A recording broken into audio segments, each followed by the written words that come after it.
I was going to get started, Bob. Why don't you go ahead and walk us through the lengthy and important agenda. Thank you, Mayor. On the first page, you've got 3 proclamations, and it looks like a full public agenda at this point. On page 2, number 1 is a $150,000 budget to basically prepare design concepts for the 1st and 2nd Street crossings at the canal route. But obviously, that's an issue right now to continue the bike lanes into the downtown. If we don't utilize all that money, then what's left in that budget will be used for another project as well. Number 2 is a special assessment storm sewer project. It's a $1 million special assessment, and it will allow for the installation of storm sewer that will remove some property from the floodplain and floodway once we get the water underground. So creating a developable parcel or parcels. Number 3 is the rehabilitation of 20 wells and the replacement of 3 wells in the Equus Beds well field.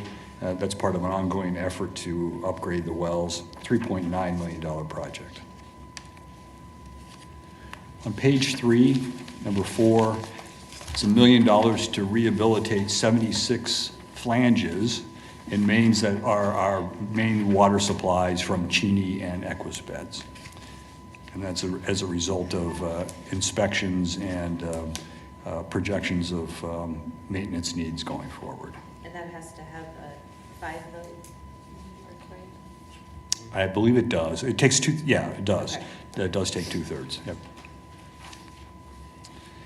Number I'm sorry, why? Why? That's because of the way we finance our water improvements, and that's in the charter ordinance that created the water utility when we incurred that.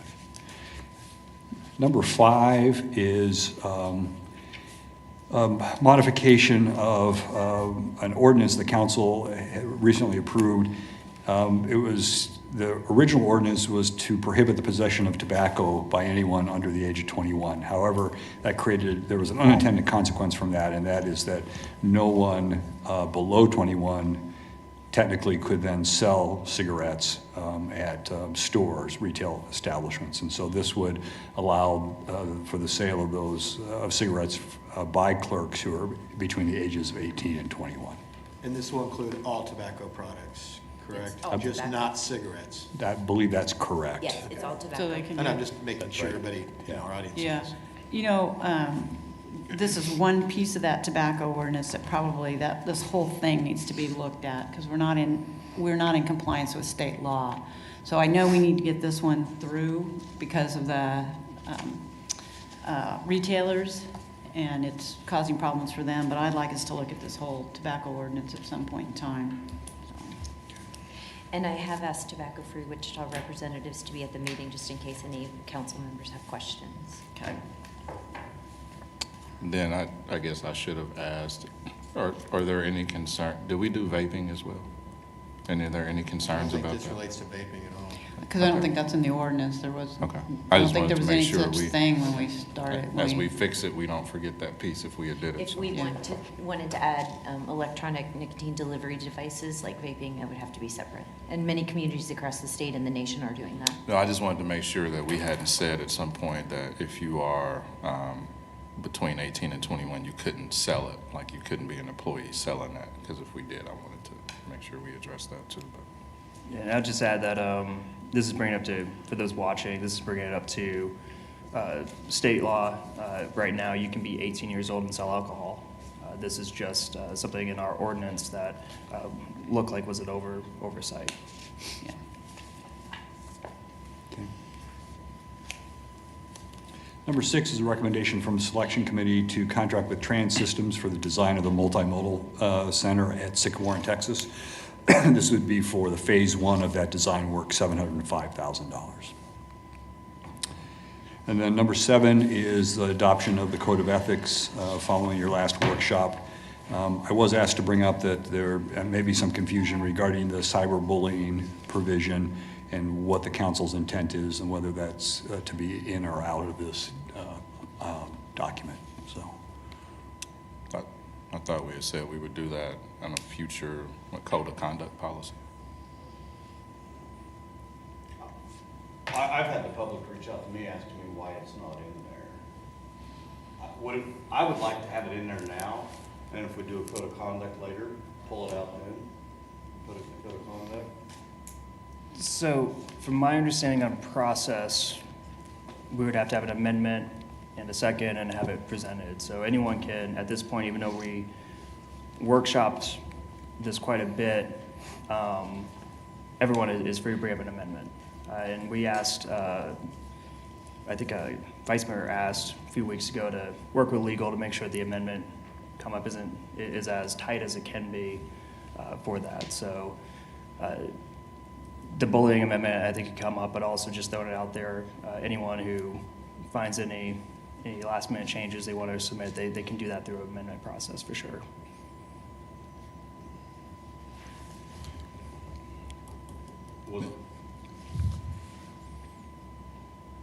I understood from the meeting, whenever I brought it up, I thought it was going in there, so I was surprised that it wasn't in there, so. I guess we'll have to review the minutes from the meeting, because I didn't ever remember we were taking it out of the policy. Yeah, I think either from the workshop or the meeting before that, I think we had said it would get kicked into a code of conduct policy later this year. And then I think at the workshop, that was said that we would talk about it then as well. I know at one point you had brought that up, I think in whatever month that was. My months are bad, but we had mentioned kicking that late down the road, and there was no vote on it, but it's a lot of head nods, so I thought the consensus was code of conduct later. Yeah, I don't know that we ever took a formal vote on it. I thought it was an NLC recommendation, but I never understood it was coming out. Well, we can vote on it Tuesday. Yeah, and I think if, and I haven't looked at it recently, but I think if you maybe go back and look at the end where the manager summarized all the changes and said, is this everything? See if it's in there. In what In the is that? summary. So at the end, Bob went through and he said, okay, here's everything I heard today that you want changed in whatever draft 15, I think it was. At the end of our workshop. At the end of our workshop, yes, thank you. At the end of the workshop, if you go back and look at those minutes, see if we said, you might look and see what we said. Because he went through every change, I think. Isn't that what you did, Bob? That was Yeah. my recollection, yeah. Yeah, that's what I recall. So did you not include it whenever I mentioned it? That's what I'm saying. Yeah, I'm pretty sure I asked for direction because the NLC recommendation was code of conduct. And at the same time, the mayor had brought up Right. another Similar conduct amendment. issue too. And that was, yeah, because I had a similar amendment, and then it was the consensus of the group to incorporate that in a code of conduct as well. So I think that my read on it, and correct me if I'm wrong, was that we were, the amendment that Councilmember Bluebog was interested in, and mine were similar. We were to revisit that in a code of conduct, and then, and this was a separate piece that very closely resembled the subjective standard that the NLC recommended. And they recommended we put those other ones in a code of conduct. So that was my read on it as well. Okay, it was a workshop, and we just now last night got staff's interpretation of that. I never seen anything in writing before, so. So I have a question then. If I'm understanding this correctly, we're coming up with a policy, and then we're going to come up with a separate code of conduct later. How can we have a policy if we don't even have a code of conduct? We do have a code of conduct. So it would be broken in. The recommendation from NLC was to kind of get things done in a path. So you would have your ethics ordinance, which is probably the most important thing publicly with us right now, is the ethics piece. And then your code of conduct, which would govern how we act, would be later, but then also campaign finance was later. And that's why this is written to refer to all of those pieces, but we're doing it one at a time, so see if we can get that right. And we'll be reviewing this annually, so if we, in the ethics ordinance, if there's something that needs to be changed or another issue arises, then next year when we review it, we can make those modifications. Same with the code of conduct. So I think what the mayor was talking about, now that I remember part of that conversation, was I think it was anti-bullying staff which was similar but different than what you had recommended. And then we talked about that being code of conduct later as well. We discussed it several times, so I wouldn't want to go forward knowing it may be another year before we look at it. Whenever I think we can ask staff to bring up code of conduct by a certain time this year. So like sometime this summer. That way we make sure. Does staff have a date for when the code of conduct is going to be performed? No, because I don't know, I have no direction in terms of what you want the next to be. There was also talk about campaign reform, and I'm not quite sure where that would go either, so. And I think we even talked about a social media policy and. Updating the current social media Yeah. policy. Is that current social media policy for employees or for the electeds? It primarily applies to employees. That was the recommendation, is to do something that's more encompassing. If we're going to categorize things in buckets and we don't have timelines for those buckets, I'm just curious to see if we'll ever get back to it again. I think we'd all like to just have a policy we can agree on and move forward, because we have a lot of other pressing business the city needs to be tending to. And with that, I'm wondering, the next major thing that I think we will be looking at as a city is budget. And maybe budget's really, I think, I consume up a lot of our time between now and budget. Maybe we can think about 30 days out from a budget, have a code of conduct workshop or discussion, open discussion about it, and then we can start that process. I mean, that's how we started the process with ethics reform too. So just thinking out loud, my thought would be, if we can get through budget, then set a date to kind of figure out what that next piece we want to tackle. I mean, that probably sounds like a more appropriate time. If you tell me which the next document, what document you want us to work on, what we can do is National League of Cities on Code of Conduct, for instance, gave us some sample cities. We could go ahead, have someone in our office start to pull those together, synthesize, work with National League of Cities, right, on kind of best practice, their thoughts on what a draft maybe would look like, and then we can bring that forward if that's what you'd like us to do. Or we can modify the social media policy. I mean, we have something there, and so that, I like and just throwing this out there, the idea of following kind of that same pathway we did with ethics, what is this objectable standard, what are other people doing, and bringing in that third party. If we could at least get, and that might be a good way to start that process even earlier, if we could get someone who can do an analysis of kind of the briefs of what other cities are doing, we can start that process of researching, of really jumping into it even during budget. So I believe the time is of the essence here, and if we're going to address it, I'd like to see it addressed now, because in the timeline we're speaking of, 3 of you are going to have elections, and what I don't want to see is our ethics policy is to serve better ethics. I do not want to see it as a weapon against you folks that are running for office. I'm termed out. It's not my issue. 3 of you are up for re-election, and I just want to ensure we're not using social media to abuse this ethics policy. So I'll leave it up to you guys. And I do want to point out the Kansas Ethics Commission is currently, we fall under that for elections. So we already fall under the state ethical standards for elections. If there is any complaint during an election cycle, it goes to the Kansas Ethics Commission, and they have their own board. This is a different policy. It's in harmony with the other ones, but I don't want to confuse the two. The Kansas Ethics Commission handles election type stuff. So I'm fine with that being our next issue, and I like the suggestion from the mayor. I don't know if it's 30 days, but maybe workshop it in August. That wouldn't be 30 days after, but it'd be after budget. That way we can focus on that. I intend to use a fellow on this who won't be involved in the budget process, so it doesn't have to get held up for that, right? So we can start to develop it now. Okay. And, frankly, we can send out a draft document to find out if we're even on the right track once we've, kind of checked the boxes with National League of Cities and get their input. Okay. So. Well, we can do it sooner then, but I'm fine with going that direction. Jeff, does that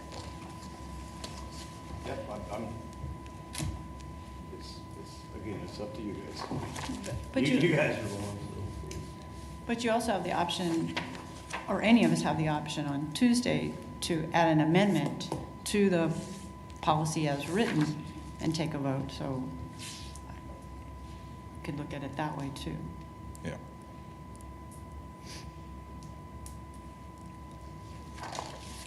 I think code of conduct is not gonna take as long as campaign finance, so. Well, we have a starting, well, I guess we Yeah. had a starting place with ethics, but we have a starting document that we already have. and Yeah. so- And I'm not exactly sure why we are even discussing a campaign finance one, because we have the state regulation. So I'm more interested in the code of ethics regarding Councilmember Bluewall's concerns than campaign finance. I mean, there's already rules in place for us. Yeah. So, this is my opinion. And just from my briefing of it, the code of conduct we have is actually, and I'm saying this just as a reflection, I haven't compared it against the subjectable standards of other cities, but it's fairly good. I think we probably need some more tweaking. So I think I agree with the vice mayor that might be a much more obtainable goal to meet than if we did want to do anything with campaign finance or go into that direction. Our current language, I think at least the outline of it is not too far off from other code of conduct policies that I've seen. So.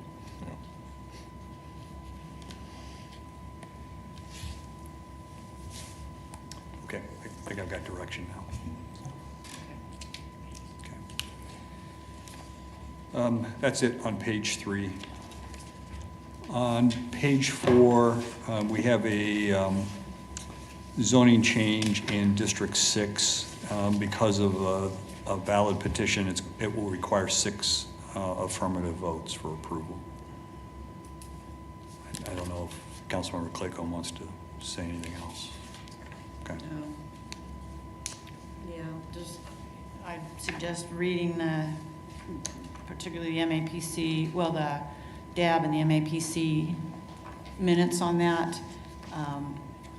It does look like some of the neighbors' concerns can be taken care of, but we'll see how it goes on Tuesday. My apologies. Did you say page 6? Yeah, are we on? No, page 4. I'm sorry, page 4. District 6. Are we on 7-1 or No, 7-2? sorry, Page we're page 4. 4. Page 4, number 1. Thank you.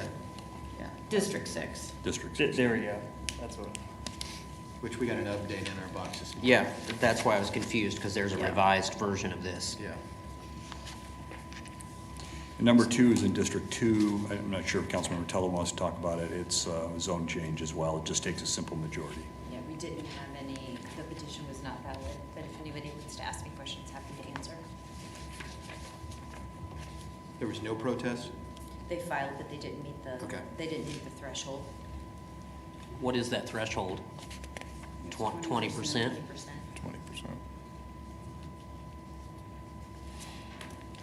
Page 5, number 1 under non-consent airport agenda. This needs to be corrected on your agenda. The recommended action is not to approve the agreement. So let's make sure we get that changed. Yeah, the green sheet says not approved. Right, I'm sorry, and that was, it's incorrect here on the agenda. And then the reasons for recommendation not to approve are outlined in the council report. And just for those listening who might be reporting this in media outlets, the green sheet is accurate. That says the staff's recommended actions to not approve this, and we are currently striking this line from our packet right now so that it reflects the green sheet. So if there's any questions, it's the green sheet we go off of. And that's not for this people in this room, but just for those watching. That's all I have on page 5. I have nothing on page 6. Page 7, number 6 is renewal of an agreement with McConnell to allow them access to the Kansas Aviation Museum's grounds for groundwater monitoring purposes. They have requirements to maintain records regarding any pollution that would move from the base onto that property. Number 7 is the installation of wood fiber playground surfacing on 5 playgrounds for $130,000. Yeah, I noticed it's 5. Just kidding. I know. You're And- gonna get something special. We're gonna get something more special in this one Yeah. too, I'm sure. And then number 8 They're all- is, Playgrounds are gold. Right, yeah. number 8 is a contract to install rubber safety surfacing in Sherwood, Glen, Friendship, and Pawnee Prairie Parks, the playgrounds there. Each of those are going through new construction, and this would be the surfacing for those projects. Number 9 is our annual application, or annual allocation for the FTA funding, $4.9 million for transit. That's all I have on page 7. On page 8, number 11 is a grant that I believe we would share, Chief, right, with Garden City? Right? And this will assist us with our effort to reduce violent crime. Number 12 is our annual agreement for the funding of the community service representatives, administrative aides in districts 1, 3, and 6. That's all I have on page 8. Page 9, down to the bottom, 17, are bids. Unfortunately, a bid for the remodeling or renovation of space for the Customs and Border Protection unit came in $11,000 above the engineer's estimate, so we need your approval to accept the bids above that estimate. And then on page 10, items 18 and 19 are extensions of lease agreements we have with Textron for 5 facilities, including their customer service facility, until 2026. At the end of 2026, we have some other leases as well with Textron, and so we're going to try to incorporate them into a master lease. And we agreed this was probably the best way to work with Textron, was to extend these right now. Are these leases we've been talking about for a year? Yeah, yeah. And so we finally reached agreement with them to continue the terms with some escalation through 2026. And then it was... Is it comparable to other airport leases? Yes, yeah, we're compatible, we're compatible with and staying consistent with the requirements at the airport. But if you remember, our original goal was to have a master lease, and we couldn't get agreement on terms for all of the leasehold interests. So we decided to just take those that are expiring now and go forward.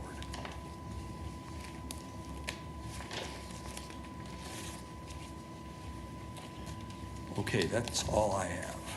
That's what I was waiting on. That's all I have. So is there any questions for the packet or any other discussion topics or announcements for the good of the group? I'm just curious who will be leading, who will be in your seat on Tuesday? Dante, Dante. yeah. We'll try to go easy on them. I appreciate that, Mayor. Oh, is he? Where is he? Yeah. He was the only one that said that. Anything else? All right, there's nothing else, then we'll go ahead and adjourn. Thank you all.